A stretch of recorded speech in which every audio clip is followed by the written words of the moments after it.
ॐ वाञ्छाकल्पतरुभ्यश्च कृपा सिन्धुभ्य एव च पतितानां पावनेभ्यो श्रीवैष्णवेभ्यो नमो नमः। हरिशरणम। शास्त्र चर्चा की यह जो पावन श्रृंखला है, इस पावन श्रृंखला में नित्य प्रति शास्त्रोचित कर्तव्य का बोध शास्त्रीय वाक्यों के अनुसार भगवत कृपा से हम सब कर रहे हैं। उसी श्रृंखला में एक विशेष प्रश्न है। वह प्रश्न ये है कि पान किसको खाना चाहिए, किसको नहीं खाना चाहिए और पान से क्या लाभ है।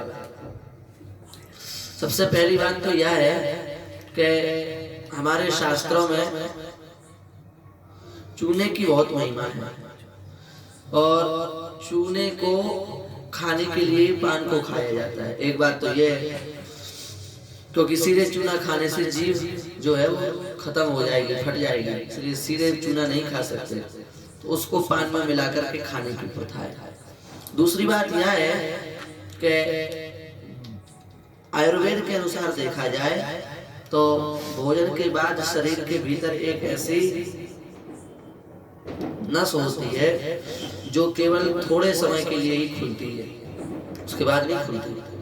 और उस समय यदि पान खा लिया जाए भोजन के तत्काल बाद में, तो तत्काल उस नस को जितने तत्वों की जरूरत है वो तत्व व पान उसको प्रदान कर देता है। उससे शरीर बहुत स्वस्थ रहता है, बलवान रहता है। पान की उत्पत्ति अमृत से हुई है, इसलिए ये पृथ्वी में अमृत के समान है। पर शास्त्र की भी कुछ विधा है, शास्त्र की भी कुछ मर्यादा है, हमें उसको समझना पड़ेगा।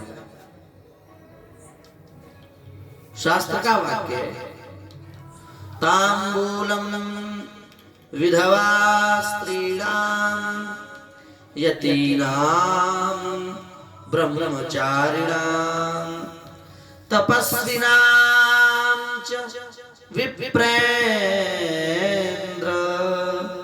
गोमांसातीति गद्यते। विधवा स्त्रीणां, दवा नहीं है जिसका, अर्थात जो सधवा नहीं है, जो पति से युक्त नहीं है, पति से रहित है, विधवा हो चुकी है, ऐसी विधवा को भी पान नहीं खाना चाहिए, क्योंकि पान जो है वो श्रृंगार है और विधवा का श्रृंगार उसकी शोभा के विरुद्ध है, इसलिए पान नहीं खाना चाहिए। यतीनां, यतियों को, सन्यासियों को भी पान नहीं खाना चाहिए।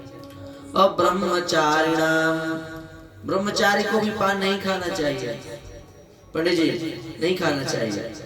तपस्विनां, तपस्वी को भी पान नहीं खाना चाहिए। यदि ये खाएं तो क्या होता है, बोले गोमांसातीति गद्यते, गोमांस खाने के समान उसे पाप लगता है। पर इसमें एक छोटी सी बात जरूर है, यदि ठाकुर जी का बीरी प्रसाद है, श्री जी को भोग लगा हुआ प्रसाद है, तो फिर उस प्रसाद को लेने में किसी भी प्रकार का दोष नहीं है। ठाकुर जी राधा वल्लभ जी से पान की बीड़ी मिल गई, राधा रमण लाल जी से पान की बीड़ी मिल गई, बरसाने से पान की बीड़ी मिल गई, तो फिर क्या उसका अपमान कर दोगे, उसको फेंक दोगे? नहीं, प्रसाद रूप में उसको ग्रहण कर लो, कोई दोष नहीं है। पर उस प्रकार से शास्त्र की दृष्टि से अपने जिह्वा की तृप्ति के लिए अथवा अपनी रसनेंद्रिय को सुख प्रदान करने के लिए यदि विधवा स्त्री, सन्यासी, ब्रह्मचारी, तपस्वी पान खाते हैं तो उन्हें गोमांस खाने के बराबर पाप लगेगा। इसमें किसी भी प्रकार का कोई संदेह नहीं है। तो इस बात को समझते हुए जो विधवा स्त्रियां हैं, माताएं हैं, सन्यासी हैं, ब्रह्मचारी हैं, तपस्वी हैं, उन्हें पान नहीं खाना चाहिए।